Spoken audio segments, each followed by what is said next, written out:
Je peux encore sentir le goût amer de ce café que je buvais quand j'ai entendu les mots qui ont tout changé. C'était un après-midi de mai. Le soleil pénétrait par les fenêtres de mon appartement à Ipanema, cet appartement que j'ai acheté après avoir travaillé pendant 30 ans, économisant chaque centime, sacrifiant vacances et rêves. Le café était à moitié plein quand Fernando, mon fils unique, est arrivé avec sa femme Cristina et ce dossier de documents. Je me souviens de son sourire. Pas un sourire affectueux, mais ce genre de sourire qui précède une victoire calculée. « Maman, j'ai apporté les papiers de l'acte pour que tu les signes », a-t-il dit, les déposant sur la table basse, comme s'il s'agissait de simples papiers sans importance. Mais nous savions tous les deux ce que cela signifiait. C'était mon appartement, ma sécurité, tout ce que j'avais construit, transféré à son nom. « C'est pour ta protection. » Il répétait cela depuis des mois. À ton âge, il vaut mieux tout avoir en ordre. À mon âge, comme si 68 ans signifiait incapacité, comme si les rides sur mon visage effaçaient des décennies d'expérience et d'intelligence. En signant chaque page, j'ai remarqué le regard anxieux de Cristina, observant chaque mouvement de mon stylo comme un faucon. L'horloge murale semblait battre plus fort cet après-midi-là, chaque tic-tac marquant la fin d'une ère de ma vie. Ce qu'il ne savait pas, c'est qu'en dessous de la façade de professeur à la retraite, affectueuse et naïve, se cachait une femme qui avait travaillé pendant des décennies comme enquêtrice spécialisée dans les crimes financiers.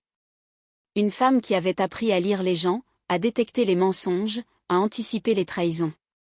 Ma véritable carrière avait toujours été un secret bien gardé, protégé par une vie apparemment ordinaire. J'ai signé la dernière page et remis les documents à Fernando. C'est alors que cela s'est produit. Comme si un interrupteur avait été activé, le masque est tombé. Il a rangé les papiers dans le dossier, s'est levé, avec un regard que je n'oublierai jamais, a dit ces mots qui résonnent encore dans mon esprit pendant mes nuits d'insomnie. Maintenant, sors de ma vie, vieille. Je n'ai pas besoin de toi. Le silence qui a suivi était assourdissant. Cristina n'a montré aucune surprise, juste un léger sourire en coin, confirmant qu'elle était complice. Il était clair que ce n'était pas un coup de tête, mais quelque chose de planifié, discuté entre eux, attendu depuis longtemps. Mon propre fils, celui que j'ai bercé lors de nuits de fièvre, pour qui j'ai payé la meilleure éducation possible, à qui j'ai donné tout ce qu'une mère pouvait donner, me rejetait comme un objet inutile. Fernando, j'ai commencé à dire, mais il marchait déjà vers la porte. Il n'y avait aucun remords dans ses yeux, juste de l'impatience. L'appartement est maintenant à moi. Tu as une semaine pour partir. Il a ajouté, comme s'il parlait à une étrangère. Tu peux aller dans cette maison à Jacarepaga. C'est plus que suffisant pour toi. La maison à Jacarepaga, un petit bien que j'ai hérité de mes parents, où je gardais quelques souvenirs et des vieilles boîtes. Pour lui, l'endroit parfait pour cacher une mère âgée, loin des yeux de la société qu'il fréquentait. Quand la porte s'est fermée, me laissant seule dans le salon, je n'ai pas pleuré. Quelque chose en moi s'y attendait déjà. Au cours des dernières années, j'avais remarqué les petits signes, les visites de plus en plus rares, toujours avec un intérêt financier, les appels courts pendant les vacances, la façon dont Fernando fouillait mes documents quand il pensait que je ne regardais pas. Ce qu'il ne savait pas, c'est que j'avais déjà un plan. 6 mois auparavant, quand j'ai remarqué des documents étranges arrivant à mon nom, des comptes bancaires que je n'avais jamais ouverts, j'ai commencé à enquêter discrètement. En tant que professionnel, je savais exactement quoi chercher. Des caméras discrètes installées dans l'appartement ont révélé que Fernando copiait mes documents personnels, utilisant mon CPF pour des opérations dont j'ignorais tout. Cette nuit-là, après son départ, j'ai pris le téléphone et appelé Antonio Santos, mon ancien collègue de travail et voisin. Il a fait exactement ce que nous avions prévu. Il a dit avec un calme qui aurait surpris Fernando s'il avait pu m'entendre. Active le plan. Dans les jours suivants, j'ai fait semblant d'être dévastée. J'ai commencé à emballer quelques affaires, comme si je me préparais vraiment à quitter l'appartement. Fernando n'est apparu qu'une seule fois, avec un camion de déménagement, pour emporter les meubles qu'il voulait chez lui, les meilleurs, bien sûr. Il n'a pas dit un mot de plus que nécessaire. Cristina n'a même pas pris la peine de se montrer. Elena, ma petite fille de 15 ans, est venue me rendre visite en cachette de ses parents. « Mamie, je ne comprends pas pourquoi papa fait ça. Elle a dit avec des larmes dans les yeux. Je l'ai serré fort, sentant son corps fragile trembler. Certaines personnes ne comprennent la valeur de quelque chose que lorsqu'elles le perdent, ma chérie. Mais ne t'inquiète pas pour moi. Mamie sait prendre soin d'elle mieux que tu ne le penses. La veille du jour où je devais quitter l'appartement, j'ai reçu la visite de la docteure, Paula Merel. Pour le monde, elle n'était que mon avocate. En réalité, c'était une ancienne collègue de la police fédérale avec qui j'avais travaillé sur des dizaines d'opérations contre la fraude financière. Nous avons passé en revue chaque détail de notre plan tout en prenant le thé sur le balcon, observant la mer d'Ipanema que Fernando croirait bientôt être sienne par droit. Tout est prêt, Manuela? Paula a confirmé, me montrant des documents sur sa tablette. Le piège est en place. Maintenant, il suffit d'attendre qu'il tombe. Combien de temps? Ai-je demandé en servant plus de thé. 6 mois au maximum.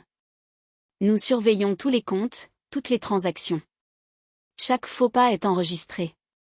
Le procureur fédéral est déjà impliqué. Cette nuit-là, j'ai dormi dans l'appartement pour la dernière fois. Ou du moins, c'est ce que Fernando pensait. J'ai regardé chaque coin, chaque souvenir imprimé sur les murs, l'endroit où Fernando a fait ses premiers pas, le coin du salon où nous avons célébré son entrée à l'université, la cuisine où j'ai préparé tant de déjeuners du dimanche qui sont devenus de plus en plus rares avec le temps. Le lendemain matin, je suis partie avec seulement 2 valises. J'ai laissé les clés au concierge, comme Fernando l'avait demandé. Madame Manuela, c'est dommage que vous partiez, a dit son José, le concierge qui me connaissait depuis 2 décennies. Vous allez nous manquer. Ne vous inquiétez pas, José. Parfois, il faut faire un pas en arrière pour en faire 2 en avant. Il n'a pas compris ce que je voulais dire, mais il a souri gentiment.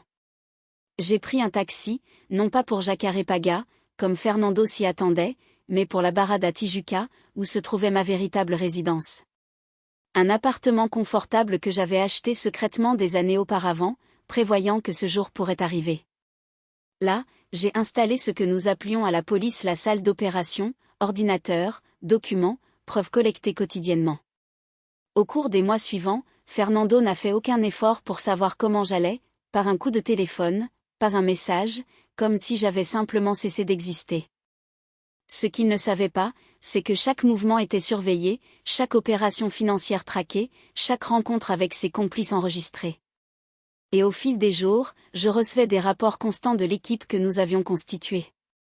Nous avons découvert que le schéma était bien plus vaste que ce que nous avions initialement imaginé. Fernando n'utilisait pas seulement mon nom et mon CPF pour quelques transactions douteuses. Il dirigeait un réseau de fraudes immobilières qui touchait principalement des personnes âgées. Des dizaines d'histoires comme la mienne, d'enfants prenant les biens de leurs parents âgés, souvent avec des conséquences bien pires. Cela n'était plus seulement à propos de moi. C'était devenu une mission. Chaque nouveau document qui arrivait entre mes mains renforçait ma détermination. Ce n'est pas de la vengeance. Je répétais à Antonio quand il s'inquiétait de mon implication émotionnelle. Dans ce cas, c'est de la justice. L'anniversaire de 43 ans de Fernando approchait. Il prévoyait une grande fête sur un rooftop à Copacabana, invitant des figures importantes de la société Carioca, des investisseurs potentiels, des personnes qui impressionneraient ses nouveaux voisins d'Ipanema. Ce serait sa consécration sociale en utilisant l'argent des fraudes et le statut de mon ancien appartement. Ce serait aussi le moment parfait pour notre contre-attaque. Les invitations à la fête avaient été envoyées. La mienne, évidemment, n'était pas parmi elles, mais cela n'avait pas d'importance.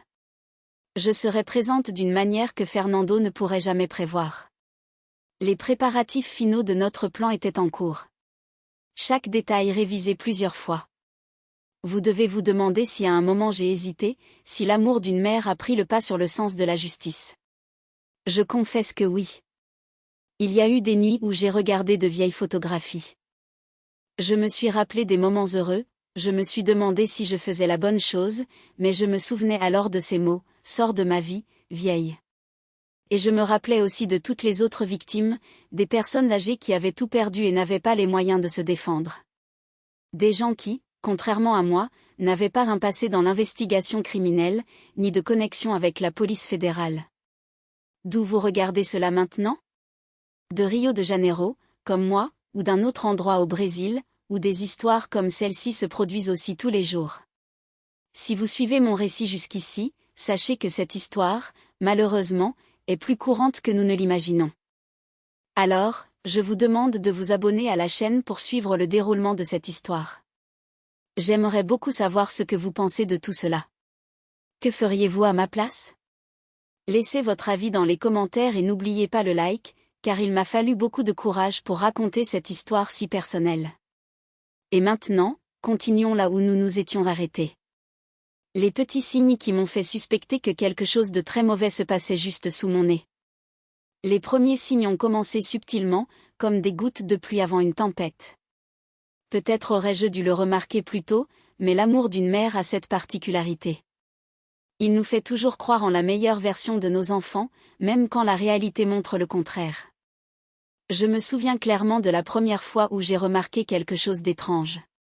C'était un mardi d'automne, un de ces jours nuageux qui font de Rio de Janeiro une ville différente. Fernando m'avait rendu visite la veille, ce qui était rare depuis qu'il avait épousé Cristina. La visite, comme toujours, avait un but précis. Il avait besoin que je signe une procuration pour régler des questions d'héritage de son père. J'ai signé sans trop poser de questions. Augusto, mon ex-mari, était décédé il y a 5 ans et je pensais que ce n'était que des formalités tardives. Le lendemain matin, en organisant quelques documents sur le bureau en acajou que j'avais hérité de ma grand-mère, j'ai remarqué que mon carnet de chèques était dans une position différente de celle où je l'avais toujours laissé. Cela peut sembler de la paranoïa d'une dame de 68 ans, mais de vieilles habitudes d'enquêtrice ne meurent jamais. Pendant des décennies, j'ai travaillé à observer des motifs, à détecter des anomalies, à percevoir quand quelque chose n'était pas à sa place. J'ai commencé à prêter plus attention. Dans les semaines suivantes, j'ai reçu des courriers étranges, des extraits de comptes bancaires que je n'avais jamais ouverts, des communications d'investissement que je n'avais jamais réalisées, jusqu'à une lettre d'un notaire à Petropolis mentionnant une propriété que j'aurais soi-disant achetée. Quand j'ai appelé la banque pour poser des questions, j'ai entendu une réponse qui a commencé à éveiller mes soupçons. La dame a dit que vous aviez autorisé votre fils à effectuer ces opérations avec la procuration que vous nous aviez envoyée. Procuration au pluriel, pas seulement celle que j'avais signée récemment. Cette nuit-là, je n'ai pas pu dormir. Les pièces commençaient à s'assembler, formant un puzzle troublant. Les visites de Fernando et Cristina de plus en plus rares, les déjeuners du dimanche qui n'avaient lieu que lorsqu'ils avaient besoin de quelque chose, les questions insistantes sur mes investissements, sur la valeur de l'appartement à Ipanema, sur ma retraite. Je deviens paranoïaque. J'ai essayé de me convaincre en préparant une tisane à la camomille dans la cuisine silencieuse. Mais une autre voix, plus forte, la voix de l'enquêtrice que j'étais, chuchotait. Fais confiance à tes instincts. Le lendemain, j'ai fait quelque chose que je n'aurais jamais imaginé faire avec mon propre fils. J'ai appelé Marcia Oliveira, ma meilleure amie et ancienne collègue de la police fédérale. Nous nous sommes retrouvés au restaurant Cantinho do Mar à Copacabana. Un endroit discret où nous avions l'habitude de discuter de cas il y a des décennies. Manuela, si tu as ce soupçon, nous devons enquêter, a-t-elle dit après avoir entendu mes préoccupations. Tu sais mieux que quiconque comment fonctionne ce genre d'escroquerie. Nous avons déjà vu ça des centaines de fois, mais nous parlons de mon fils, Marcia, ai-je répondu en sentant une boule dans ma gorge. Et c'est justement pour ça que tu dois être sûre. Si tu te trompes, tant mieux. Mais si tu as raison. Elle laissa la phrase en suspens en remuant son café avec une cuillère en argent. Nous avons décidé de commencer une enquête discrète. Marcia a contacté quelques relations qu'elle avait encore actives pendant que j'installais discrètement des caméras de sécurité dans mon appartement, petites, presque imperceptibles, placées stratégiquement dans le salon, le bureau et le couloir. Le type d'équipement que j'avais utilisé dans des opérations importantes durant ma carrière, la vérité ne tarda pas à apparaître. La semaine suivante, alors que j'étais censé être en physiothérapie, un rendez-vous hebdomadaire que Fernando connaissait bien, il est apparu dans l'appartement, a utilisé la clé qu'il avait pour les urgences et s'est dirigé directement vers mon bureau. Les caméras ont tout capturé, lui ouvrant des tiroirs, photographiant des documents, fouillant des dossiers, copiant ma signature sur une feuille blanche. Je regardais les images sur l'ordinateur portable de Marcia chez elle, ressentant un mélange de nausée et de tristesse que je n'avais jamais éprouvé. Même dans les pires affaires que j'avais enquêtées, je n'avais jamais ressenti quelque chose de semblable. Ça peut encore avoir une explication, j'ai essayé de rationaliser pendant que Marcia tenait ma main. Manuela, tu vois la même chose que moi. Il utilise ton identité pour un stratagème. Nous devons découvrir l'étendue de cela. Les rapports ont commencé à arriver dans les jours suivants. Fernando avait ouvert 3 comptes bancaires à mon nom. Il y avait une procuration avec ma signature falsifiée, lui donnant plein pouvoir pour gérer mes biens. Nous avons également découvert qu'il était impliqué dans un plus grand stratagème immobilier, utilisant mon nom et mon CPF comme prête-nom dans des transactions suspectes. Plus troublant encore, nous avons découvert que ce n'était pas seulement avec moi. Au moins 5 autres personnes âgées, tous parents d'amis de Fernando, étaient dans une situation similaire. Un schéma clair émergeait. Des enfants utilisant le nom de leurs parents âgés pour des opérations financières frauduleuses, comptant sur la confiance ou, dans certains cas, sur le déclin cognitif lié à l'âge. C'est un schéma organisé, a conclu Rafael Costa, le procureur fédéral que Marcia a contacté. Nous nous sommes rencontrés secrètement dans son bureau, où il a montré des dossiers avec des cas similaires. Son fils n'agit pas seul. D'autres sont impliqués, y compris dans le système bancaire et les notariats. C'est alors que j'ai décidé qu'il me fallait un plan, non seulement pour me protéger, mais pour exposer tout le schéma, pour rendre justice, non seulement pour moi, mais pour tous les autres seigneurs exploités par leurs propres enfants. Laissons-le croire qu'il gagne, ai-je suggéré lors d'une réunion avec Marcia, Raphaël et Antonio Santos, mon voisin et ancien collègue, qui a rejoint notre petite opération. Donnerons-lui exactement ce qu'il veut, mais à notre manière. C'est ainsi qu'est né le plan de l'acte. Fernando insistait depuis des mois pour que je transfère l'appartement à son nom pour des raisons de sécurité et de planification successorale, disant « Nous avons décidé d'utiliser cela comme appât ». Meilleure Paula Merel, avocate spécialisée en droit immobilier et ancienne connaissance de la police fédérale, a préparé des documents spéciaux. Ce qui semblait être un simple transfert de propriété était en réalité un ensemble de documents soigneusement élaborés. L'acte réel ne serait jamais transféré. Il y avait une clause cachée dans les lignes juridiques qui maintenait l'usufruit viager en ma possession et empêchait toute tentative de vente ou d'hypothèque sans mon autorisation expresse. Plus important encore, parmi les papiers que Fernando m'a fait signer, il y avait un document qui, sans qu'il le sache, était une confession détaillée des crimes financiers qu'il avait commis, avec ma signature comme témoin coopératif dans une enquête fédérale. Pendant ce temps, nous continuions à rassembler des preuves. Chaque mouvement bancaire, chaque document falsifié, chaque réunion suspecte avec ses complices, tout était méticuleusement documenté. L'opération a pris de l'ampleur lorsque nous avons découvert des connexions avec un schéma de blanchiment d'argent, impliquant des entreprises de construction fictives et des terrains surévalués. Elena, ma petite fille, me rendait visite secrètement pendant cette période. Christina et Fernando l'interdisaient de me voir, inventant des excuses, disant que j'étais confuse et difficile à gérer, mais elle, avec la rébellion propre à ses 15 ans, s'échappait après l'école pour passer quelques heures avec moi. Grand-mère, il se passe quelque chose d'étrange. Elle m'a dit un après-midi, alors que nous mangions des brigadeiros que j'avais préparés spécialement pour elle. Papa et maman chuchotent toujours, fermant des conversations sur l'ordinateur quand j'entre dans la pièce. Et hier, j'ai entendu maman parler de vendre un appartement à Ipanema dès que les papiers seraient prêts. J'ai senti mon cœur se serrer. Ma propre petite fille réalisait que quelque chose n'allait pas, même sans savoir exactement quoi. À ce moment-là, j'étais sûre que je faisais la bonne chose, non seulement pour moi, mais aussi pour Elena. Chérie, parfois les gens font de mauvais choix, pensant que ce sont des raccourcis vers le bonheur, lui ai-je dit, choisissant soigneusement mes mots. Mais à la fin, ces raccourcis mènent à des endroits très différents de ce que nous imaginons. Je m'inquiète pour toi, grand-mère, a-t-elle avoué avec les yeux embués. Papa a dit que tu allais déménager loin. Ne t'inquiète pas pour moi. Ta grand-mère est plus forte et plus maligne qu'elle n'en a l'air. Ai-je répondu en l'embrassant. Et je promets que peu importe ce qui se passe, je serai toujours là pour toi. Dans les semaines précédant la signature de l'acte, nous avons intensifié les préparatifs.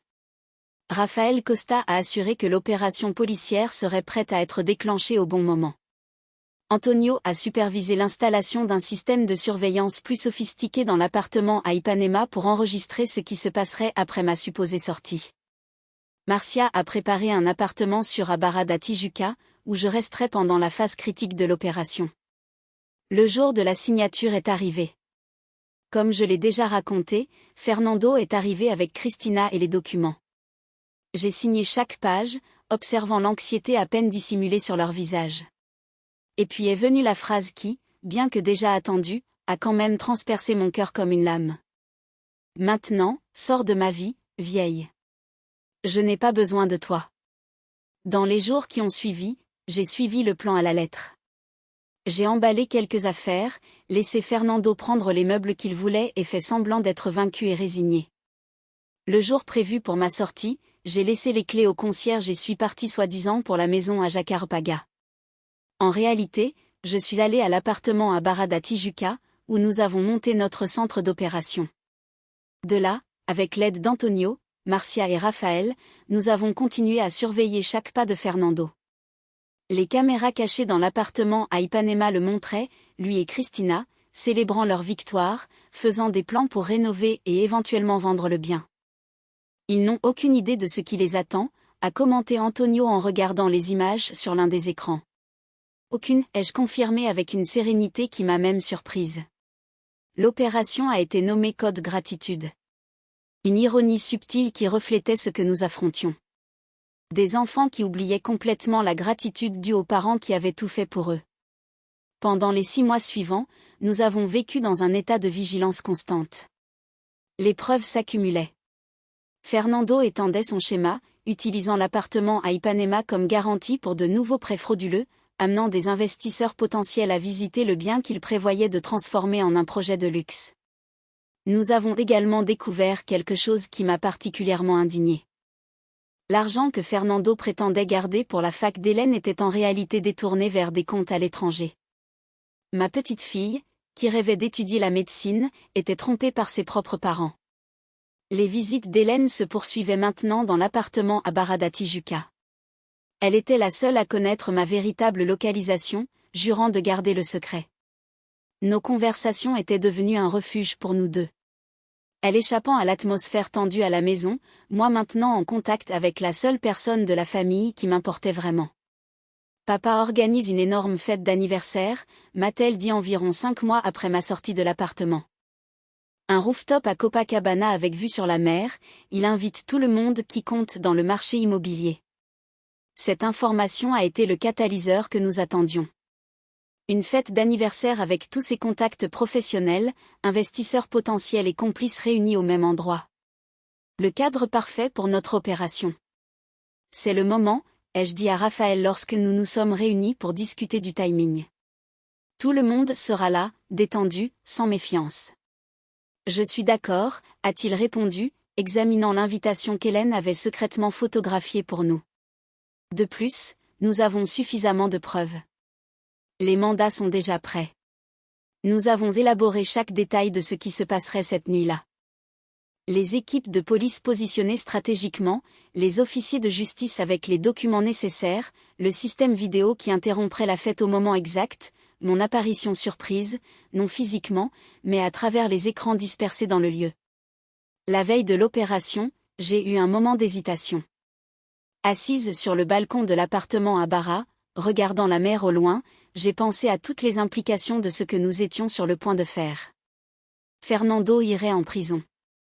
Sa réputation serait détruite. Elena devrait faire face au traumatisme de voir ses parents exposés publiquement. Nous pouvons encore reculer, a dit Antonio, qui avait remarqué mon inquiétude en me servant une tasse de thé. Nous pourrions chercher une solution plus privée, moins drastique. J'ai lentement secoué la tête. Ce n'est pas seulement à propos de moi, Antonio.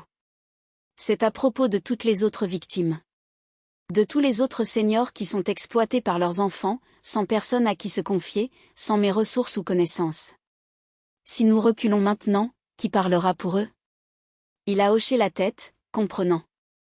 Tu as toujours été la plus courageuse d'entre nous, Manuela. Cette nuit-là, je revoyais de vieilles photos de famille. Fernando enfant, courant sur la plage d'Ipanema. Adolescent, fier avec le trophée d'un championnat de natation, jeune adulte, à la remise de son diplôme, avec un avenir radieux devant lui. À quel moment ce garçon que j'aimais s'est-il transformé en l'homme calculateur qui trahissait maintenant non seulement ma confiance, mais aussi celle de tant d'autres? Peut-être que je ne trouverai jamais la réponse à cette question, mais je savais que, peu importe mon amour pour lui, la justice devait prévaloir. Certaines leçons ne s'apprennent que de la manière la plus difficile. Le lendemain matin, l'opération Code Gratitude était prête à être déclenchée. J'étais prête à révéler à tous qui était vraiment Manuela Monte. Pas seulement une mère trahie, mais une femme qui avait consacré sa vie à combattre exactement le type de crime dont elle souffrait maintenant. L'horloge avançait. Chaque minute nous rapprochait du moment de vérité. L'adrénaline coulait dans mes veines, se mêlant à la douleur et à la détermination. Je me suis souvenu des mots d'un ancien mentor à la police fédérale. La justice avance parfois lentement, Manuela, mais elle atteint toujours sa destination. Cette nuit-là, la justice atteindrait sa destination dans un hôtel à Copacabana, déguisé en fête d'anniversaire. Et mon fils découvrirait de la manière la plus dure possible que certaines trahisons ont un prix très élevé à payer. En me préparant, ajustant le collier de perles que je porterais pour enregistrer mon message vidéo, j'ai pensé à toutes les autres mères qui, à cet instant précis, étaient manipulées, trompées et rejetées par des enfants ingrats. Cette opération serait aussi pour elles. C'est l'heure, annonce Raphaël, entrant dans la pièce avec les derniers rapports en main. Les équipes sont en position. Le système vidéo est prêt. J'ai pris une profonde inspiration et hoché la tête. L'enquêtrice Manuela Monte était de retour pour son dernier et plus important cas. Préparer le piège parfait exige patience, précision et une touche d'audace. Au cours de mes années à la police fédérale, j'ai appris que le meilleur moment pour capturer un criminel est lorsqu'il se sent le plus en sécurité, le plus invincible. Et Fernando, mon fils, ne s'est jamais senti aussi invincible que ces jours-là après la signature de l'acte.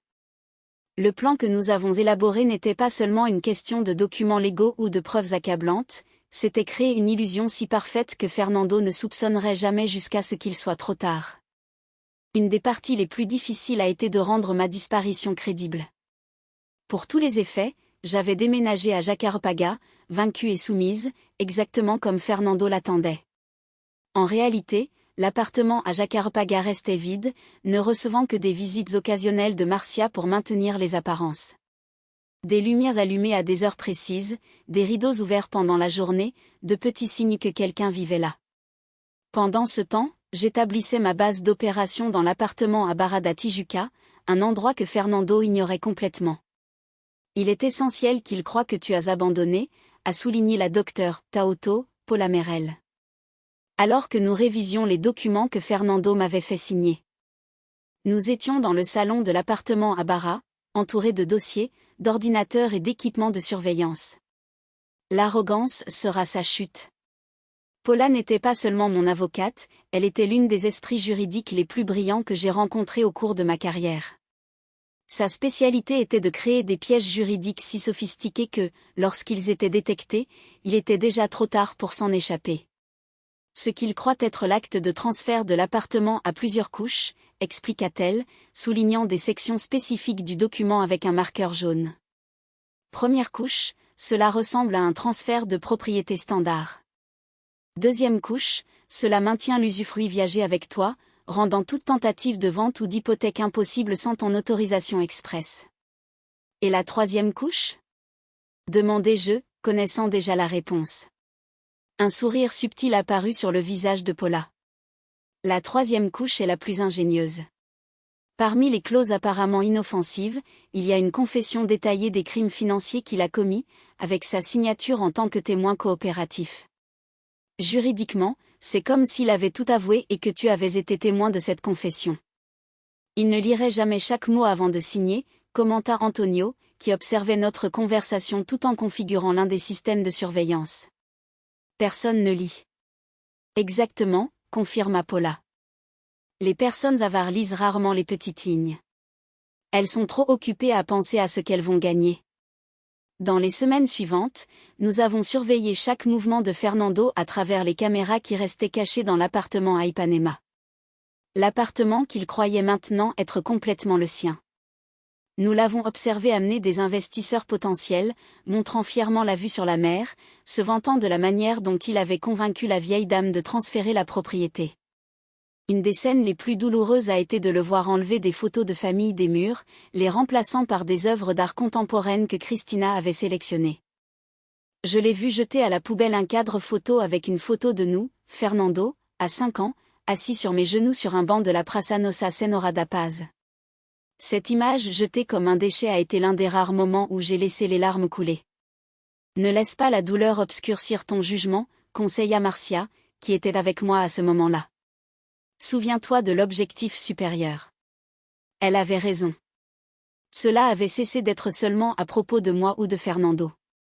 Notre enquête a révélé un schéma beaucoup plus large que ce que nous avions initialement imaginé.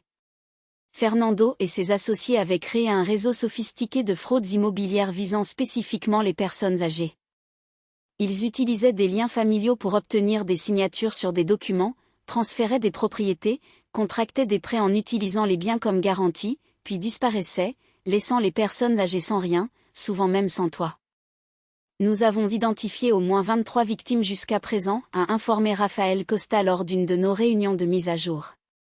Le jeune procureur fédéral avait fait de notre affaire sa priorité personnelle. La plupart n'ont même pas osé porter plainte par honte ou par peur des représailles de leur propre famille. Comment peuvent-ils dormir la nuit, ai-je demandé plus pour moi-même qu'en attendant une réponse. Partagez-vous la mentalisation, a répondu le docteur Claudio Mendes, le psychologue judiciaire que Raphaël avait amené pour nous aider à comprendre l'esprit des criminels. Ils dissocient complètement leurs actions des conséquences émotionnelles. Pour eux, ce ne sont pas des personnes, mais des actifs, des ressources à exploiter. Pendant que nous accumulions des preuves et renforcions notre dossier, je gardais un contact secret avec Elena.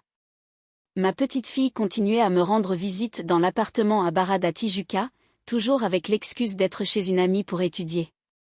Nos conversations étaient devenues un refuge pour nous deux. Elle se sentait de plus en plus mal à l'aise avec l'atmosphère à la maison. Moi, anxieuse de maintenir ma connexion avec la seule personne de la famille qui se souciait encore de moi. Papa et maman sont différents, a confié Elena lors d'une de ses visites, alors que nous partagions un gâteau au chocolat que j'avais préparé spécialement pour elle. Ils dépensent beaucoup d'argent, achètent des choses chères. Maman a reçu un collier en diamant la semaine dernière. Et comment te sens-tu par rapport à ça, ai-je demandé, essayant d'influencer sa perception. Elena est restée silencieuse un moment, jouant distraitement avec son morceau de gâteau avec sa fourchette. Ce n'est pas normal, il ne parle jamais de toi, mamie. C'est comme si tu n'avais jamais existé. Et quand je demande, ils changent de sujet ou disent que tu es confuse et que tu as besoin d'espace. Je résistais à l'envie de dire la vérité. Elena était trop jeune pour porter le poids de ce qui allait se passer. Au lieu de cela, j'ai détourné la conversation vers ses études, ses rêves de faire médecine, des sujets qui illuminaient son visage d'enthousiasme. À mesure que notre opération avançait, nous répartissions le travail méticuleusement. Antonio supervisait la surveillance technique, s'assurant que chaque mouvement suspect soit enregistré. Marcia coordonnait la logistique, maintenant notre base secrète opérationnelle sans éveiller de soupçons. Raphaël préparait les aspects juridiques, veillant à ce que chaque mandat, chaque autorisation judiciaire soit impeccable. Paula affinait constamment notre piège juridique, fermant toute brèche que Fernando pourrait exploiter pour s'échapper. Et moi, j'étais le centre de tout. La pièce maîtresse qui reliait chaque élément de l'opération, la mère trahie qui refusait d'être victime, l'enquêtrice à la retraite utilisant des décennies d'expérience pour son affaire la plus personnelle. 3 mois après mon départ de l'appartement à Ipanema, nous avons reçu la première grande opportunité d'élargir notre enquête. Fernando a organisé une réunion dans son bureau, désormais installé dans ce qui était autrefois ma chambre d'amis, avec 5 de ses principaux associés. Grâce aux caméras cachées et aux microphones que nous avions installés, nous avons capturé chaque mot de cette conversation révélatrice. L'affaire se développe plus vite que nous ne l'avions prévu, se vantait Fernando, servant du whisky dans des verres en cristal qui avaient été des cadeaux pour mon 60e anniversaire. Le modèle est prouvé. Nous avons identifié la cible, construit une relation de confiance, effectué le transfert légal des actifs et ensuite liquidé. Rapide, propre, rentable. Et les cibles ne réagissent pas, a demandé un homme que nous avons identifié par la suite comme Rogerio Mendonça, un agent immobilier aux connexions politiques suspectes. Fernando Rio. Un son qui m'a semblé méconnaissable venant du garçon que j'ai élevé. C'est l'éclat du plan. Nous avons soigneusement choisi des personnes âgées isolées, avec peu de contacts sociaux, souvent avec un certain degré de dépendance émotionnelle envers leurs enfants ou proches.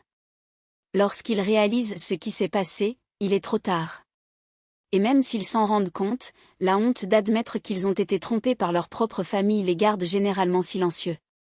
Regarder cet enregistrement a été l'une des expériences les plus surréalistes de ma vie. Voir mon propre fils, sorti de mon ventre, élevé avec amour et soin, parler si froidement d'exploiter des personnes vulnérables comme moi, m'a plongé dans une profonde nausée que aucun remède ne pourrait apaiser. Cela suffit pour l'apprendre pendant des décennies, a commenté Raphaël après que nous ayons terminé de regarder la réunion complète. Nous avons une confession explicite, des noms, des détails opérationnels. C'est une conspiration criminelle clairement documentée. Je n'ai pas encore répondu, surprenant tout le monde dans la salle. Je veux tous les avoir, chaque associé, chaque complice dans le système bancaire, chaque employé corrompu de bureau qui facilite ces transferts frauduleux. Si nous agissons maintenant, nous ne prendrons que la pointe de l'iceberg. Raphaël m'a regardé avec un mélange d'admiration et d'inquiétude. Êtes-vous sûre, Madame Manuela? Cela signifie laisser votre fils continuer à opérer plus longtemps, potentiellement victimisant plus de gens. Nous surveillons chaque pas qu'il fait maintenant. Nous pouvons intervenir si nous identifions une nouvelle victime potentielle, ai-je argumenté. Mais cela pourrait être notre seule chance de démanteler tout le réseau. La décision a été difficile, mais unanime. Nous continuerions à observer, documenter, construire un dossier encore plus solide qui ne laisserait aucune place au recours ou aux subtilités juridiques. Un dossier qui non seulement punirait les coupables, mais servirait aussi de précédent pour protéger d'autres personnes âgées vulnérables à l'avenir. Pendant ce temps, Fernando poursuivait sa vie, complètement inconscient de la tempête qui se formait autour de lui. À travers nos caméras, nous observions son ostentation croissante. Nouveaux meubles design pour l'appartement, une voiture de sport importée, des dîners dans des restaurants exclusifs.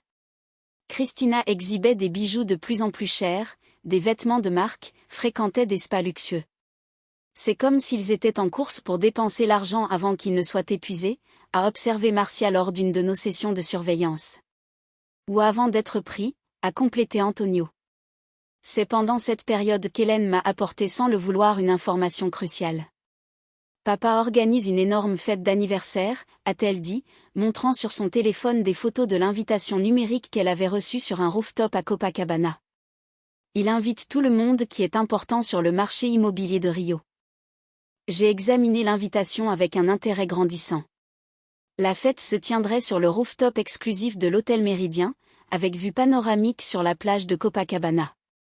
Le thème était succès et prospérité, et les invités comprenaient des entrepreneurs, des agents immobiliers de haut niveau, quelques politiciens, plus important encore, tous les noms que nous avions identifiés comme faisant partie du schéma frauduleux.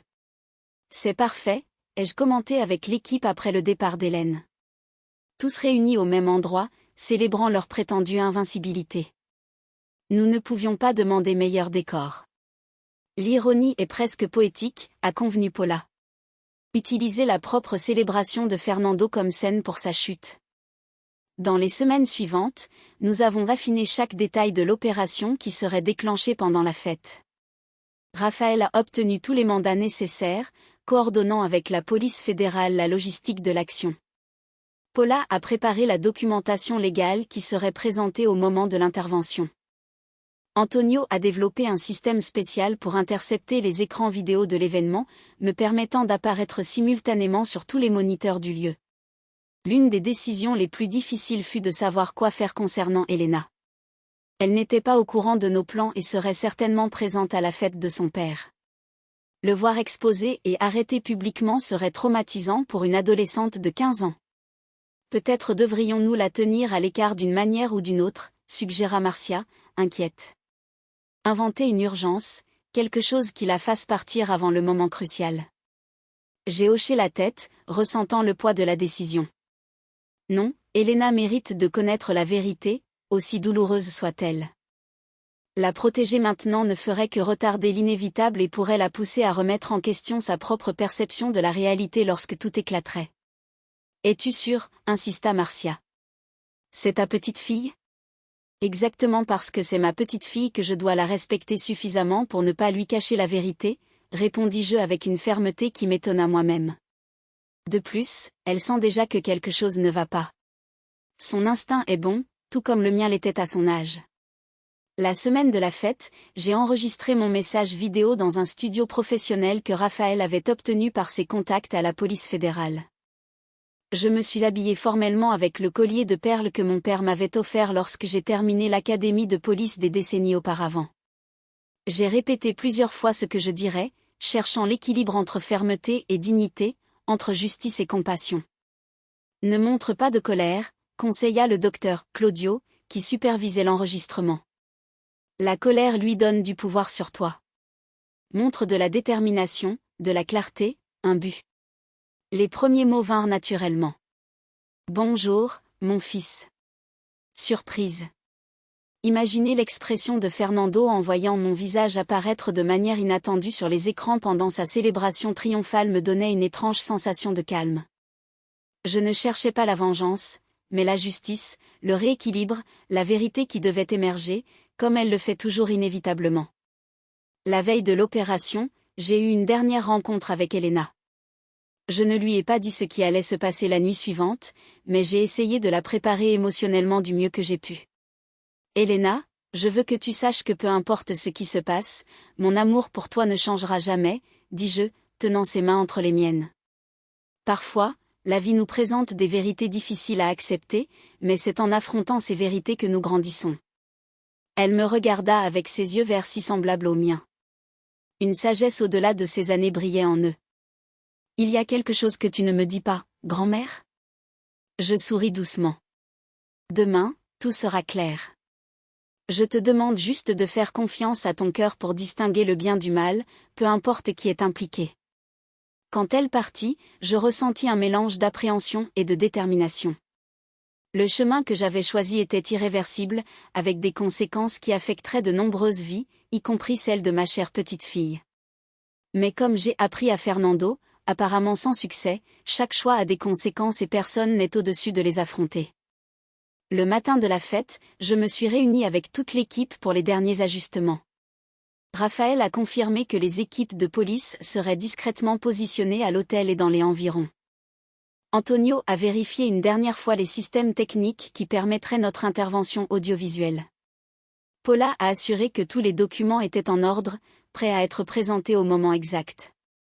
« Es-tu prête ?» demanda Marcia en ajustant le communicateur discret que j'utiliserai tout au long de l'opération, permettant un contact constant avec l'équipe. Je pris une grande respiration, repensant à tout ce qui s'était passé, à toutes les trahisons, à toutes les autres victimes qui n'avaient pas eu la chance de chercher justice, plus prête que jamais pour cette opération dans ma carrière. Les heures suivantes passèrent dans un état de clarté presque surréaliste. Nous nous installâmes dans une suite réservée au même hôtel où la fête aurait lieu, temporairement transformée en notre centre de commandement. De là, nous pourrions tout surveiller en temps réel, grâce aux caméras de sécurité de l'hôtel, aux micros discrètement placés et aux agents infiltrés parmi le personnel de l'événement. J'observais l'arrivée des invités, des hommes d'affaires influents, des politiciens locaux, des figures éminentes du marché immobilier carioca. Je vis Fernando et Cristina les accueillir triomphalement, lui dans un costume italien hors de prix. Elle exhibait un collier de diamants que je soupçonnais d'avoir été acheté avec de l'argent détourné de personnes âgées vulnérables. Je vis Elena arriver, magnifique dans une robe bleu marine, semblant déplacée parmi des adultes célébrant un succès construit sur l'exploitation et la fraude. Je remarquai son expression légèrement mal à l'aise, comme si elle sentait intuitivement qu'il y avait quelque chose de faux dans toute cette ostentation. Et puis, lorsque les toasts commencèrent et que Fernando se préparait à faire un discours sur son succès mérité, je donnai le signal.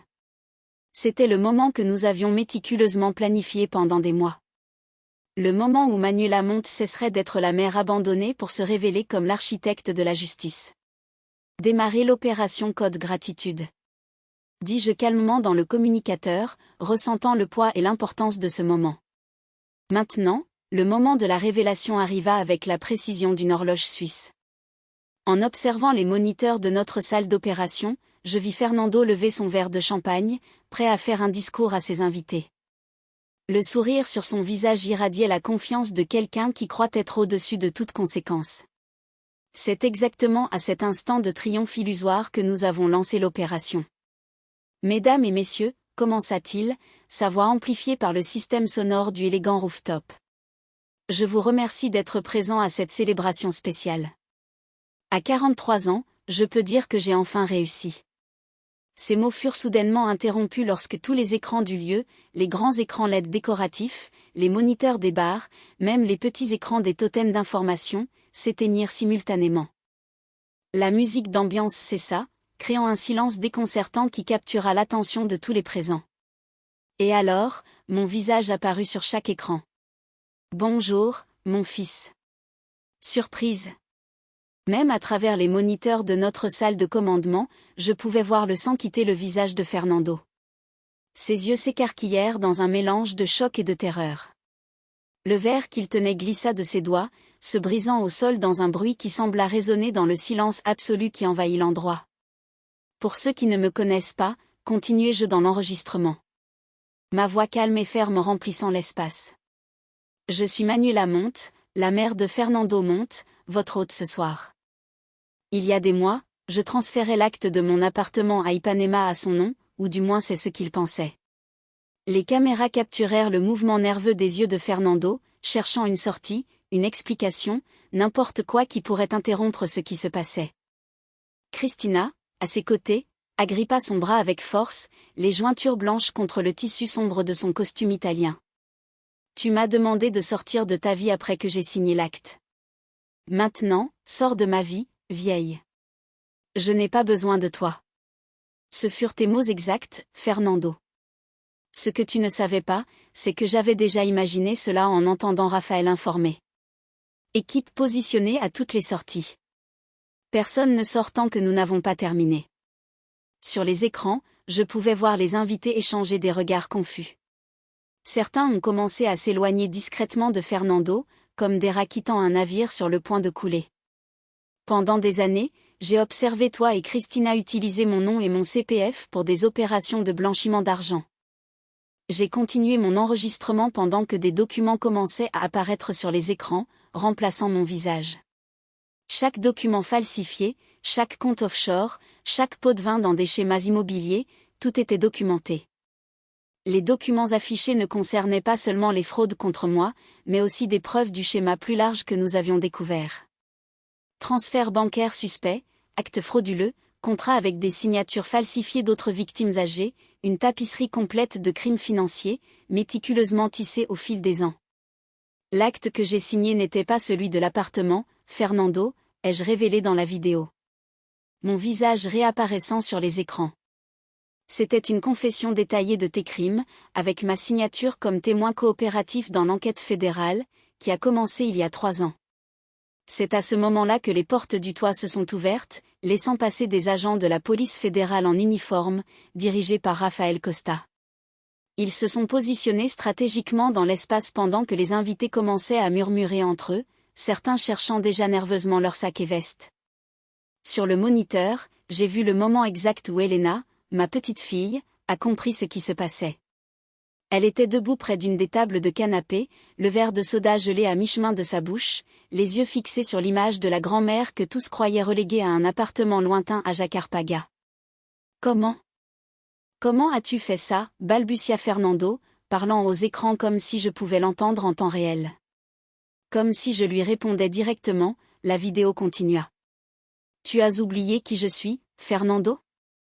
Avant d'être ta mère, j'ai été enquêtrice en crimes financiers pendant 3 décennies. Tu as vraiment cru que je ne remarquerais pas ce qui se passait sous mon propre toit ? » Raphaël s'est approché de Fernando, qui semblait avoir vieilli de 10 ans en quelques minutes. Fernando Monte, annonça-t-il, sa voix professionnelle et impersonnelle. Tu es arrêté pour les crimes d'escroquerie, de blanchiment d'argent, de faux et usage de faux, d'appropriation indue et de formation de bande. Tu as le droit de garder le silence. Pendant que Raphaël énonçait les droits constitutionnels, 2 agents se sont positionnés aux côtés de Fernando. Cristina a essayé de s'éloigner, se déplaçant discrètement vers une des sorties latérales, mais a été interceptée par une agente féminine qui attendait déjà ce mouvement. Cristina Alves monte, annonça l'agente. Tu es également arrêté pour les mêmes crimes. Le chaos contrôlé qui a suivi était exactement comme nous l'avions prévu.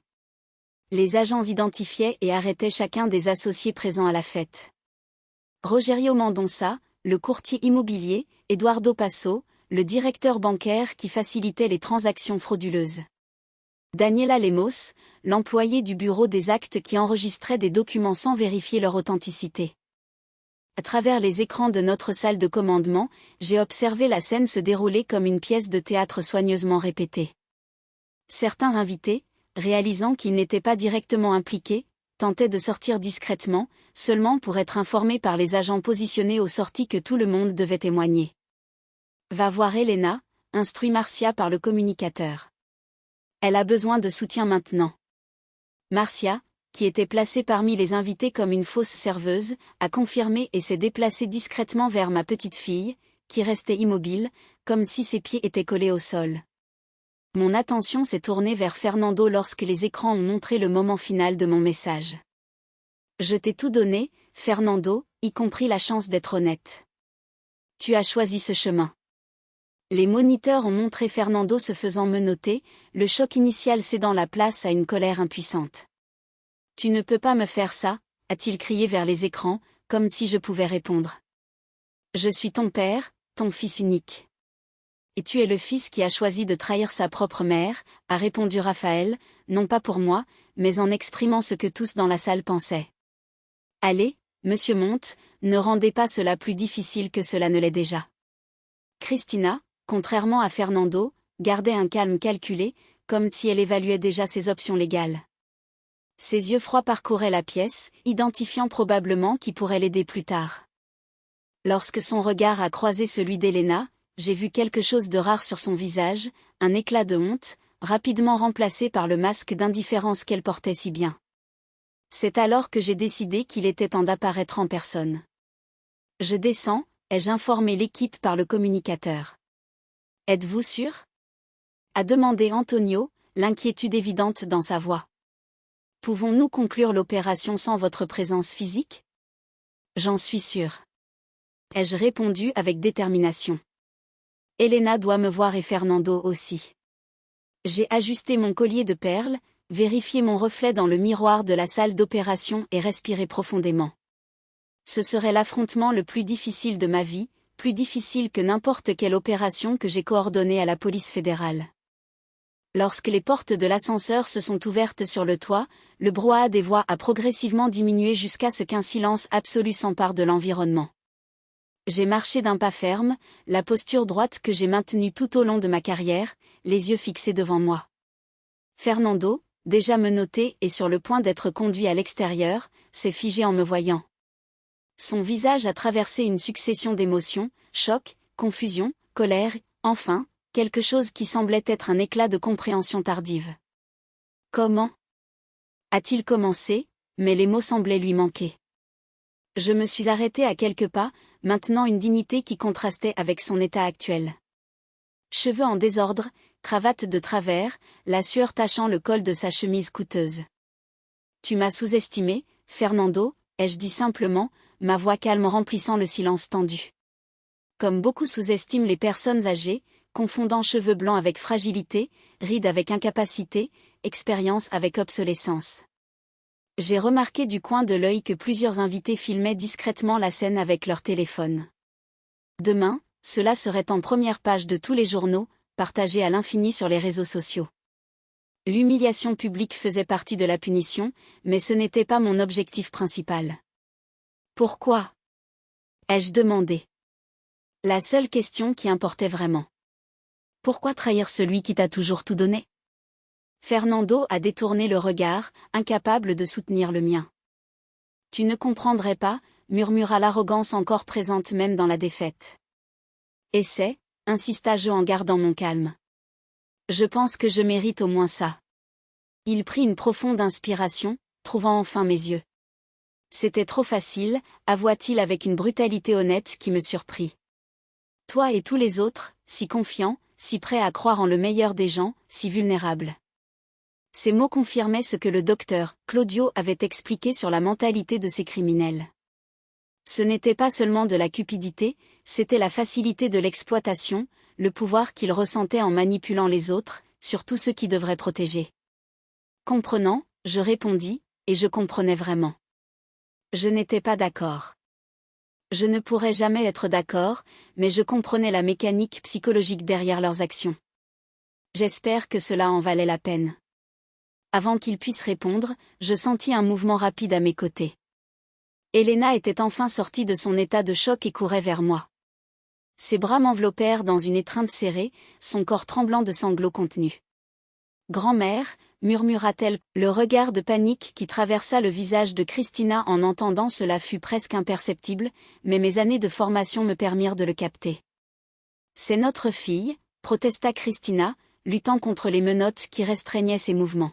« Tu ne peux pas simplement l'emmener. » « En fait, elle le peut » intervint Paula Merel, qui venait d'arriver sur le toit. Mon avocate s'approcha avec des pas confiants, un dossier de documents en main. J'ai ici une ordonnance de garde provisoire, signée par le juge des affaires familiales il y a 3 heures. Compte tenu des circonstances criminelles impliquant les 2 parents, Elena sera sous la garde de sa grand-mère maternelle jusqu'au jugement définitif. Le regard que Christina lança à Paula était rempli de haine, mais il n'y avait rien qu'elle puisse faire. Le filet que nous avions tissé autour d'eux était inéluctable, chaque détail méticuleusement planifié. « Ce n'est pas fini » menaça Fernando, alors que les agents commençaient à le conduire dehors. « J'ai des connexions, j'ai de l'argent. » »« Non, Fernando, c'est fini. » corrigeai-je doucement. Ces connexions sont en train d'être arrêtées en ce moment même dans des opérations simultanées à travers la ville. Et en ce qui concerne l'argent, je marquai une pause significative.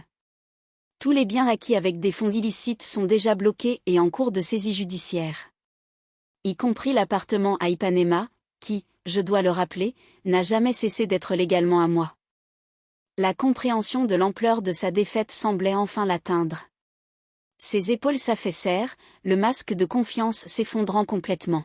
« Allez, monsieur Monte » insista Raphaël avec une gentillesse professionnelle qui rendait tout cela encore plus dévastateur. Ses avocats pourront le retrouver au siège de la police fédérale. Alors qu'il le conduisait dehors, Fernando se retourna une dernière fois. Nos regards se croisèrent un instant qui sembla s'étendre à l'infini. Je vis en lui l'enfant qu'il avait été, le fils que j'avais aimé inconditionnellement, maintenant perdu dans un labyrinthe de cupidité et d'autotromperie. « Maman !»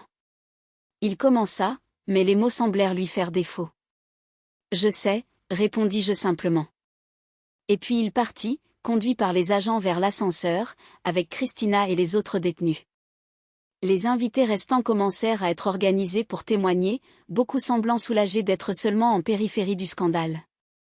Elena resta à mes côtés, sa main serrant fermement la mienne, comme si elle craignait que je puisse disparaître à nouveau. « Que se passe-t-il maintenant » demanda-t-elle, sa voix petite et incertaine. « Nous rentrons chez nous » répondis-je en entourant ses épaules de mon bras.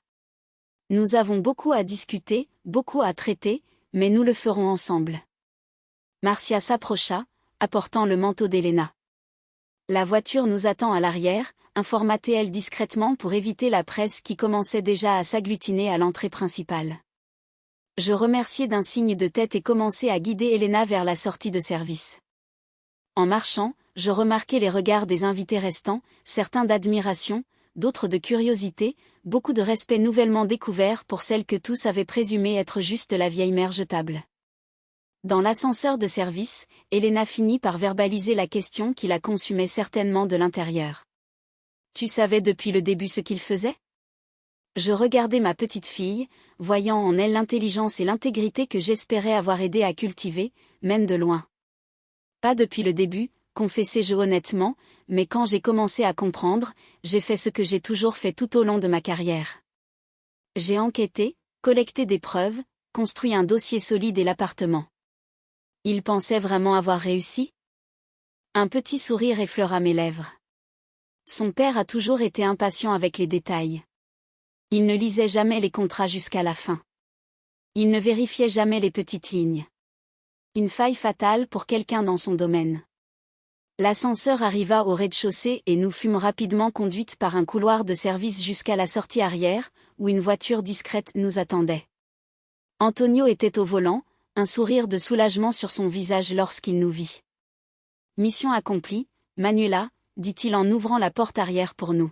« Presque. » répondis-je, aidant Elena à entrer dans le véhicule. Nous avons encore un long chemin à parcourir. Alors que la voiture s'éloignait de l'hôtel, je vis dans le rétroviseur les lumières des voitures de police, les flashs des photographes déjà positionnés à l'entrée principale, le début du spectacle médiatique qui allait certainement suivre.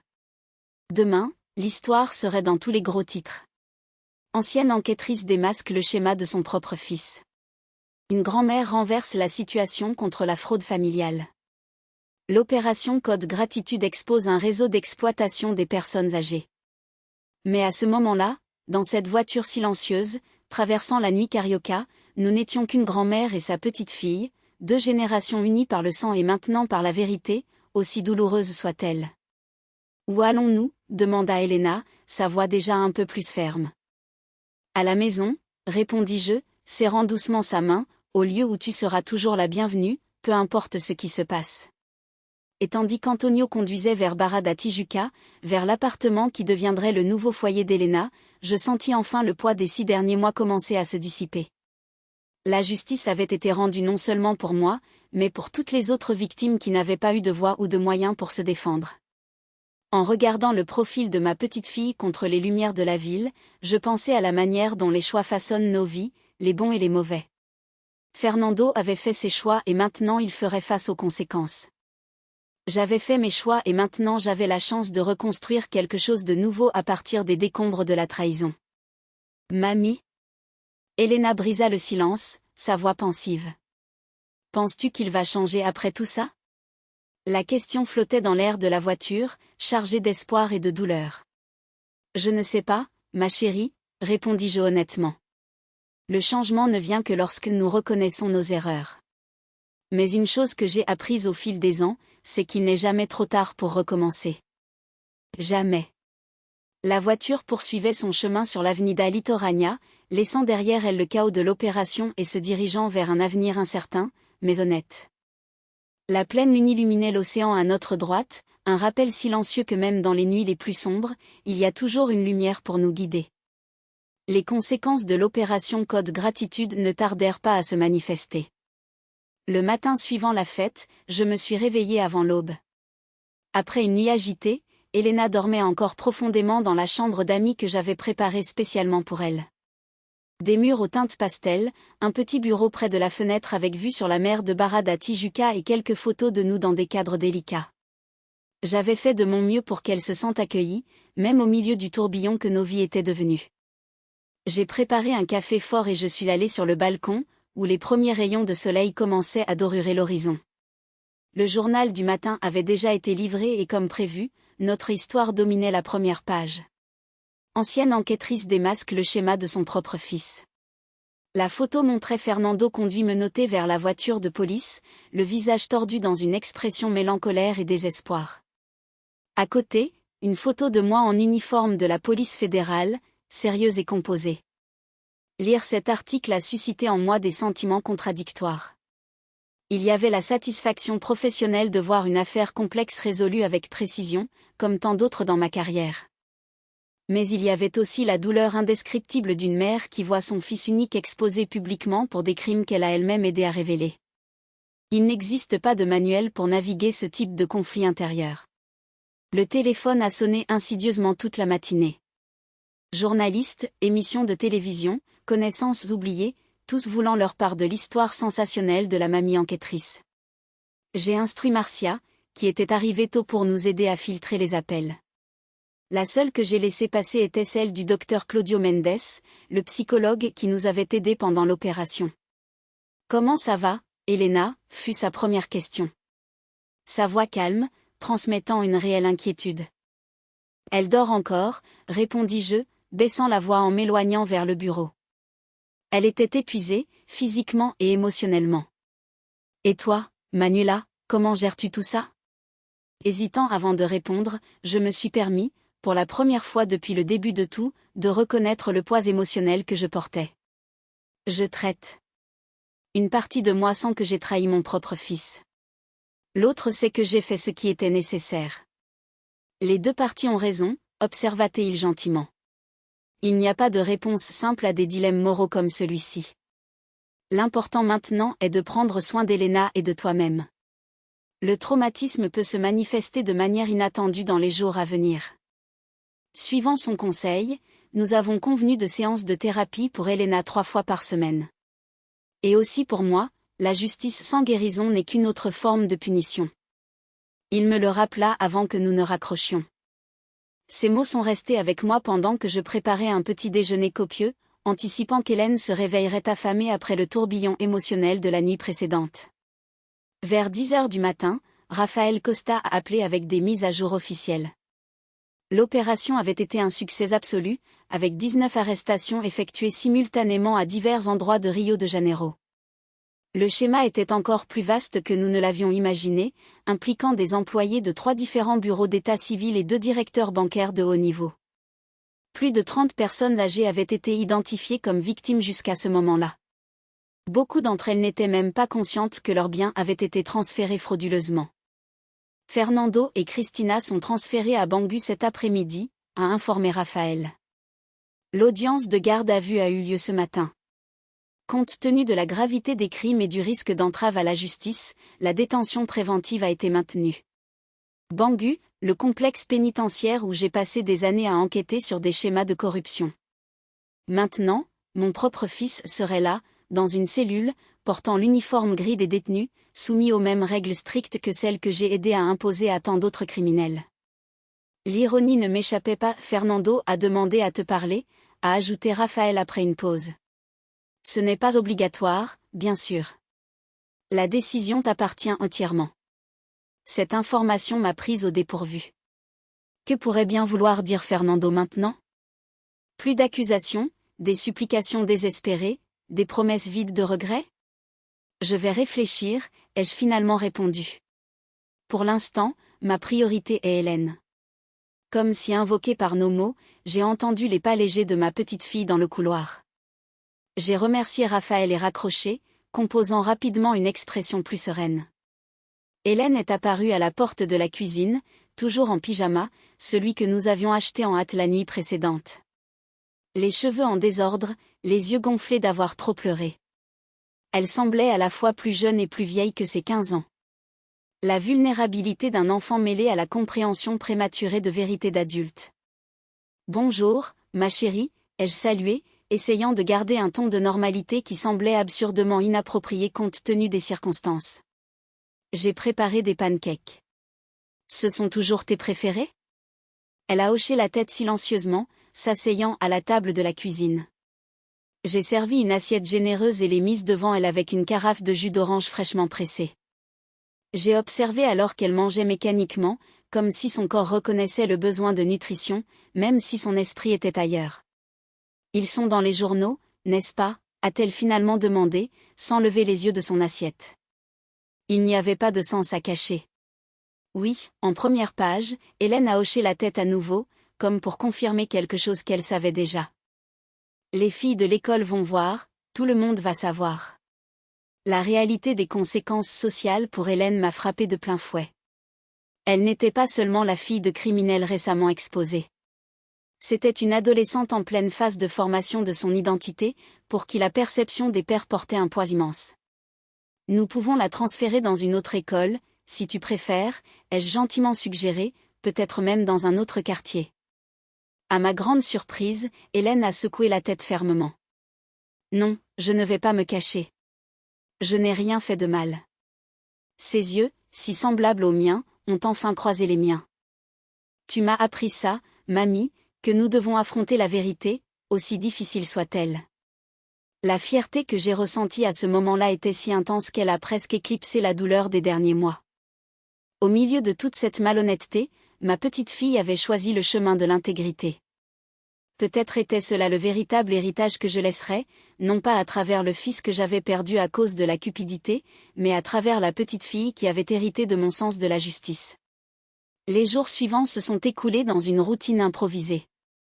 Elena a commencé les séances avec le docteur Claudio, qui venait gentiment à l'appartement pour l'épargner de l'exposition publique.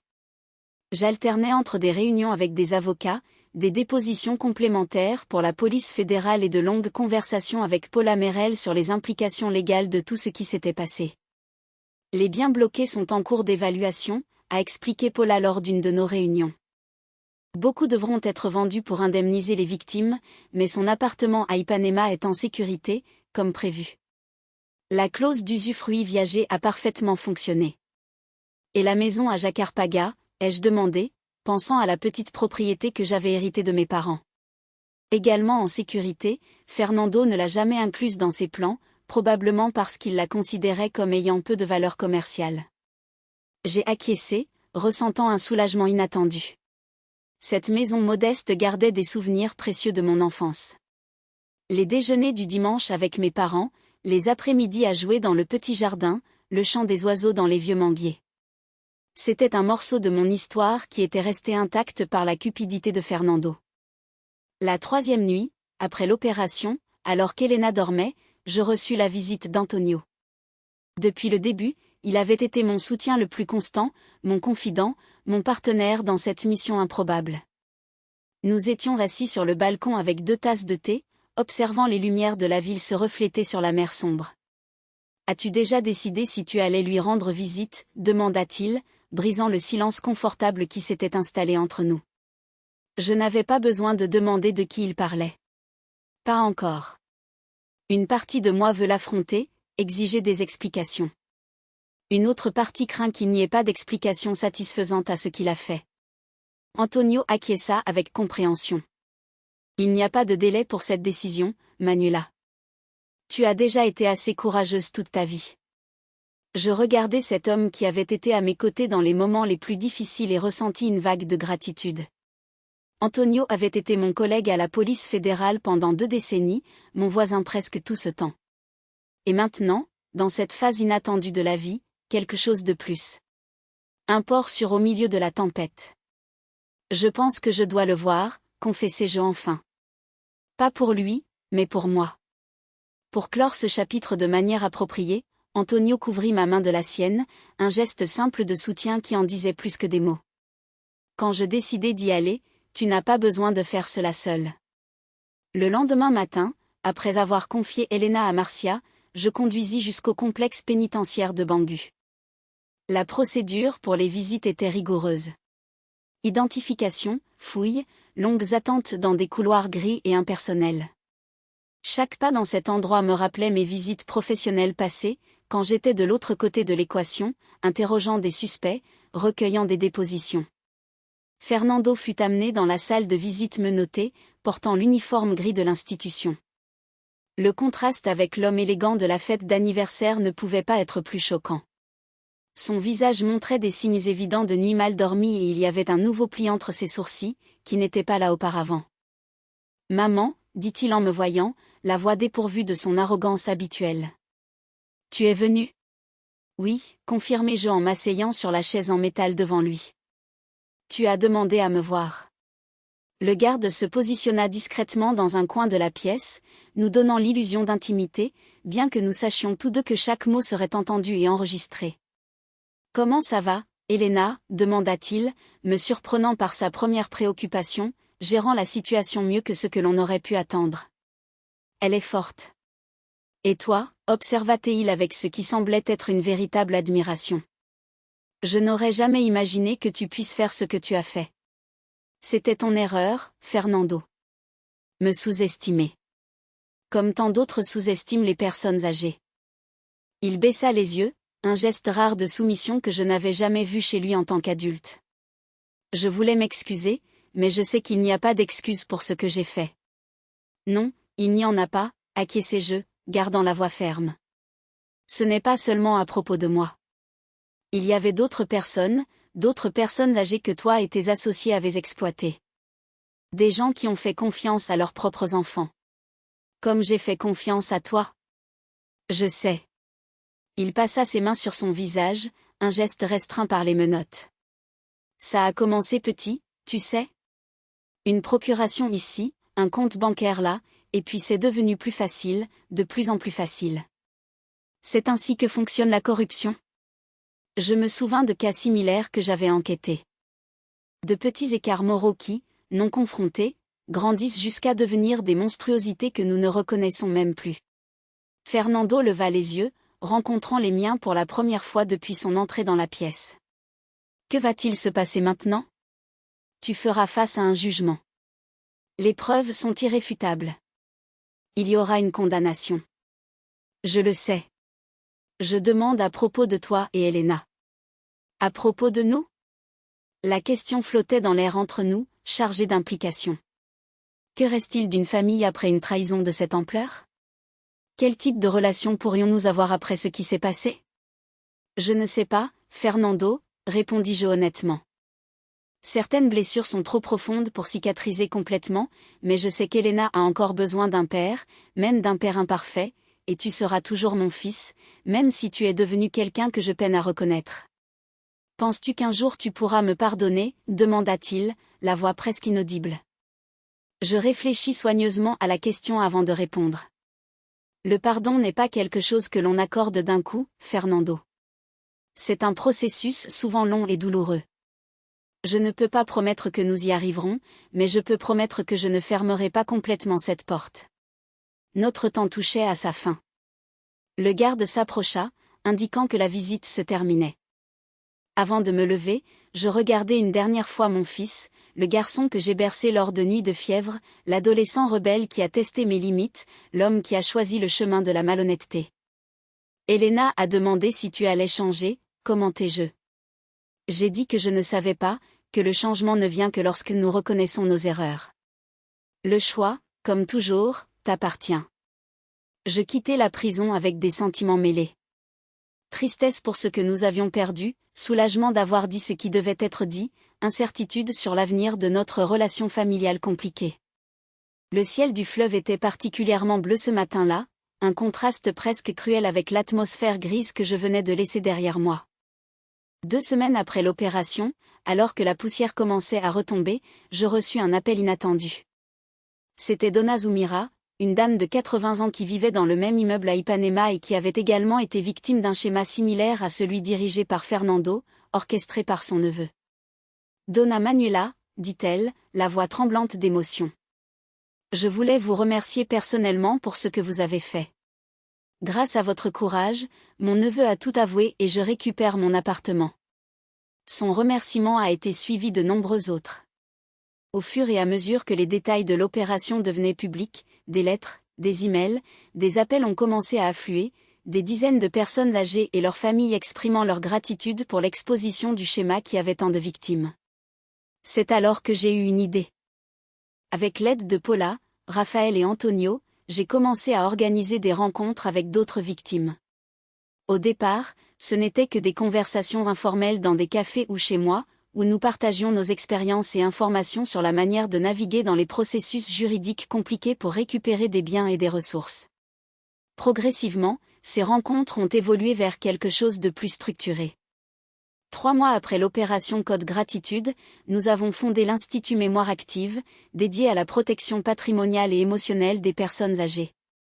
En utilisant une partie des ressources récupérées des schémas frauduleux, légalement destinés à la réparation des victimes, nous avons loué une petite salle commerciale à Copacabana, où nous avons commencé à offrir des conseils juridiques gratuits, un soutien psychologique et des ateliers éducatifs sur les droits des personnes âgées.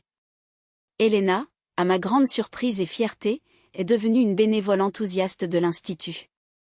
Après les cours, elle venait directement là-bas, aidant à organiser les événements, discutant avec les personnes âgées, absorbant des histoires et de la sagesse que l'école ne pourrait jamais offrir.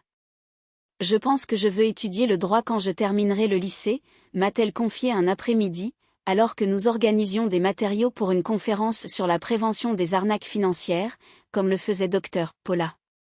Je veux aider les personnes qui ne peuvent pas se défendre seules. Son commentaire m'a fait pleurer. Au milieu de toute cette douleur et déception, quelque chose de beau et de significatif était en train de naître. L'Institut grandissait, gagnait en reconnaissance, attirait des professionnels bénévoles prêts à contribuer de leur temps et de leurs connaissances. Ce qui avait commencé comme une réaction à une trahison personnelle se transformait en un mouvement de protection et de valorisation des personnes âgées.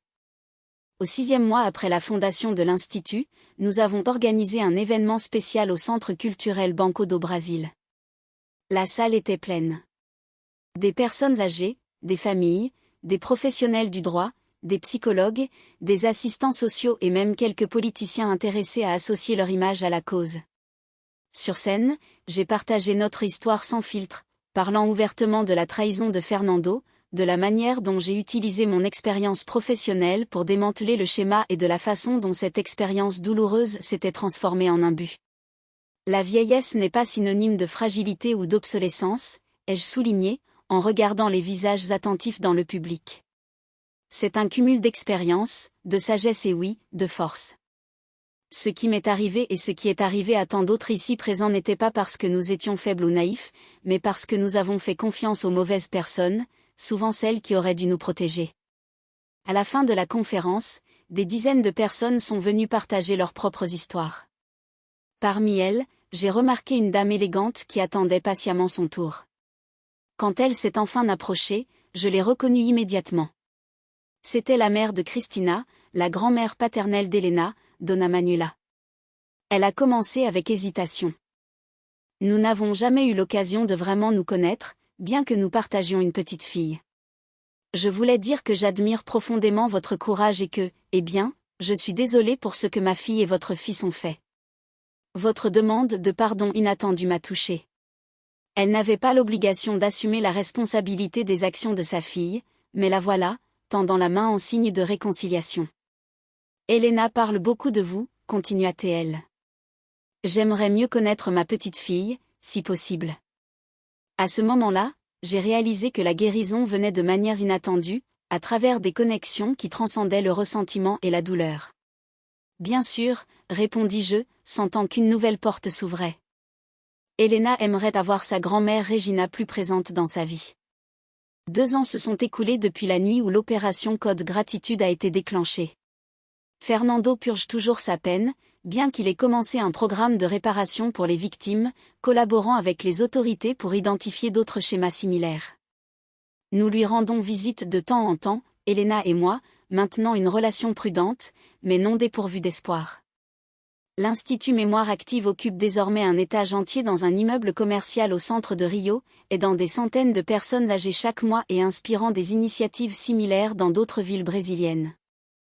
Elena, sur le point d'obtenir son diplôme de lycée, a déjà été acceptée à la faculté de droit, déterminée à suivre les pas de la docteure Paula Merel, qui est devenue sa mentor et amie. Quant à moi et Antonio, notre relation a évolué naturellement d'une amitié à quelque chose de plus profond. À 70 ans, il a redécouvert le plaisir de la compagnie, de la complicité, de l'affection qui se construit sur des bases de respect mutuel et d'admiration. En repensant à cet après-midi fatidique où j'ai entendu les mots cruels de mon fils et vu l'appartement que j'avais construit avec tant d'efforts être pris, je réalise que ce qui semblait être la fin était en réalité un nouveau commencement. La trahison qui aurait dû me détruire a fini par révéler une force que je ne savais même pas posséder. Aujourd'hui, alors que j'observe le coucher de soleil depuis le balcon de mon appartement récupéré à Ipanema, avec Elena étudiant à la table à côté et Antonio préparant le dîner dans la cuisine, je ressens une paix que je croyais impossible durant ces jours sombres. La blessure fait encore mal occasionnellement, comme les blessures profondes ont tendance à le faire, mais nous avons appris à vivre avec les cicatrices, les transformant en marques d'une bataille que, contre toute attente, nous avons gagnée. Et s'il y a une leçon que j'aimerais partager avec ceux qui écoutent mon histoire, c'est celle-ci: ne sous-estimez jamais le pouvoir d'une vieille femme déterminée, expérimentée et avec un sens inébranlable de la justice. Car lorsque nous sommes défiés, lorsque l'on essaie de nous écarter comme étant sans importance, c'est exactement à ce moment-là que nous révélons la force extraordinaire qu'une vie entière d'expérience nous a conférée. En repensant à tout ce que j'ai vécu, je sens que mon histoire doit être partagée, non pas comme un cas isolé, mais comme un avertissement pour tant d'autres personnes âgées qui peuvent vivre des situations similaires en silence, par honte ou par peur. Lorsque Fernando, mon fils unique, m'a expulsé de ma propre maison après que j'ai signé l'acte en son nom, en disant « Sors de ma vie, vieille. Je n'ai pas besoin de toi. » Il n'avait aucune idée de qui j'étais vraiment. Derrière le masque de professeur à la retraite et de mère dévouée, se cachait une enquêtrice avec des décennies d'expérience dans le démantèlement de schémas criminels. C'est cette expérience qui m'a permis de transformer ce qui aurait dû être ma défaite en une victoire, non seulement pour moi, mais pour des dizaines d'autres personnes âgées qui étaient exploitées par leur propre famille. Le piège que j'ai préparé était méticuleux. Pendant que Fernando croyait avoir gagné, je documentais chaque mouvement suspect, chaque opération frauduleuse, chaque connexion avec d'autres criminels. Avec mes anciens collègues de la police fédérale, nous avons construit un dossier irréfutable, attendant simplement le moment parfait pour agir. Et quel moment pourrait être plus approprié que sa fête d'anniversaire, entouré de tous ses complices et de la haute société qu'il souhaitait tant impressionner, lorsque mon image est apparue sur tous les écrans, révélant que la vieille femme qu'il avait rejetée était sur le point de démanteler son empire criminel. Ce fut un moment que je n'oublierai jamais, non par vengeance, mais pour la justice qui se manifestait enfin, non seulement pour moi, mais pour toutes les victimes similaires. Les conséquences furent immédiates et dévastatrices pour Fernando et ses associés. L'opération Code Gratitude a abouti à 19 arrestations simultanées, à l'exposition d'un réseau s'étendant sur des bureaux d'état civil et des banques, et à l'identification de plus de 30 personnes âgées qui avaient été victimes du même schéma. Mon fils et sa femme Christina ont été emprisonnés, confrontés à la dure réalité que leur choix avait engendrée. Elena, ma petite fille de 15 ans, est venue vivre avec moi. Voir sa force face à la vérité sur ses parents, sa détermination à suivre un chemin différent, est devenue la plus grande récompense que je pouvais recevoir. Elle a non seulement survécu au traumatisme, mais a fleuri, trouvant un but en aidant d'autres personnes âgées à travers l'Institut Mémoire Active que nous avons fondé ensemble. Les 2 années qui ont suivi ont été de reconstruction et de transformation. Ce qui a commencé comme une réponse à une trahison personnelle a évolué en un mouvement qui aide aujourd'hui des centaines de personnes âgées chaque mois, offrant des conseils juridiques, un soutien psychologique et des ateliers éducatifs sur les droits et la protection patrimoniale. Fernando purguait toujours sa peine, mais a entamé un processus de collaboration et de réparation qui, bien que ne gommant pas le passé, ouvre une petite possibilité de rédemption future. Notre relation, bien que prudente, n'est pas complètement détruite. Comme je lui ai dit lors de notre visite en prison, le pardon n'est pas quelque chose que l'on accorde une fois pour toutes. C'est un processus souvent long et douloureux. Quant à moi, j'ai redécouvert à 70 ans que la vie réserve encore des surprises. J'ai récupéré mon appartement à Ipanema. J'ai trouvé un nouveau but dans l'Institut et développé une relation profonde avec Antonio, mon ancien collègue, qui a été à mes côtés dans les moments les plus difficiles. Les blessures laissées par la trahison de Fernando font encore mal par moments, mais nous avons appris à vivre avec les cicatrices, les transformant en marque d'une bataille que, contre toute attente, nous avons gagnée. S'il y a un message que j'aimerais que l'on retienne de mon histoire, c'est que l'âge ne doit jamais être confondu avec la fragilité. Les cheveux blancs, les rides, les pas plus lents ne diminuent pas notre capacité à lutter pour la justice, à réinventer nos vies, à recommencer même quand cela semble impossible. Chaque ride représente une expérience, chaque cheveu blanc, une leçon apprise. Chaque année vécue est un cumul de sagesse qui peut être notre arme la plus puissante, car nous serons tous, à un moment donné, des personnes âgées si nous avons de la chance. La façon dont nous traitons les plus âgés aujourd'hui définit la société que nous construisons pour notre propre avenir.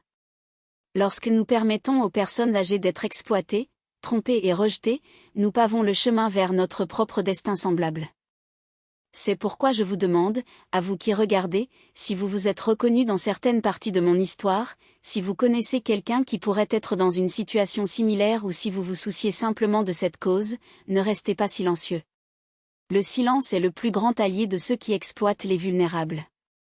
Cherchez de l'aide, signalez, partagez des informations qui pourraient protéger d'autres personnes âgées. Ce parcours que j'ai partagé avec vous n'a pas été facile à revivre et à raconter. Chaque mot, chaque souvenir a exigé du courage et de la détermination. Réaliser cette vidéo a consommé beaucoup de mon temps et de mon énergie, mais je considère essentiel que ces histoires soient racontées. La chaîne existe précisément pour donner la parole à des personnes comme moi, qui ont des histoires importantes à partager, des leçons précieuses à offrir. Si cette histoire vous a touché d'une manière ou d'une autre, je vous demande de vous abonner à la chaîne. Chaque nouvel abonné représente une personne de plus consciente, un allié de plus dans la protection des droits des personnes âgées, une voix de plus qui se joint à la nôtre. Le simple acte de cliquer sur le bouton d'abonnement peut sembler petit, mais pour nous, cela représente la reconnaissance que nos histoires comptent, que nos voix méritent d'être entendues. Laissez également un pouce bleu sur cette vidéo.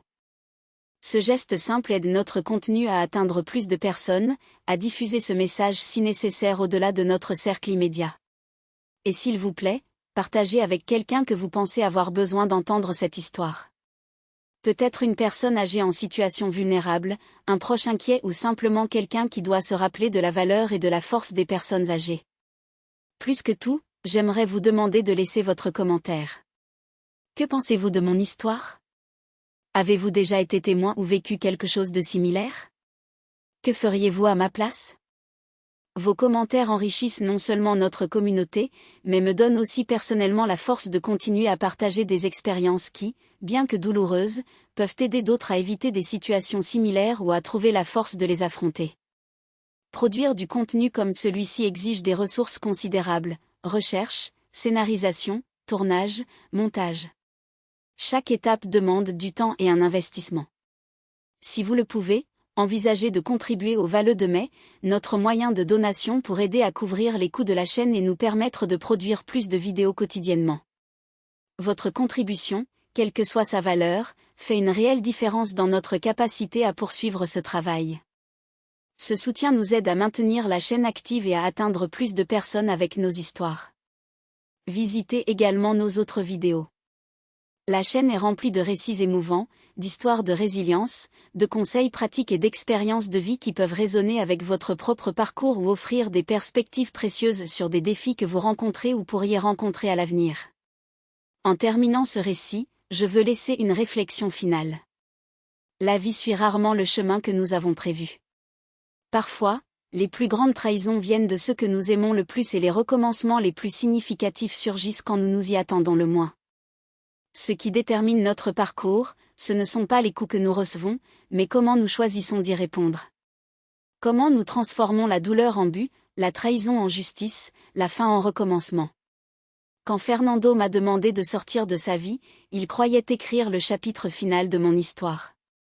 Il ne savait pas qu'il ne faisait que commencer un nouveau livre, un livre où moi, et non lui, tiendrait la plume. Merci de m'avoir écouté. Merci de faire partie de cette communauté. Et rappelez-vous, l'âge n'est pas une fragilité, c'est un pouvoir, c'est une sagesse.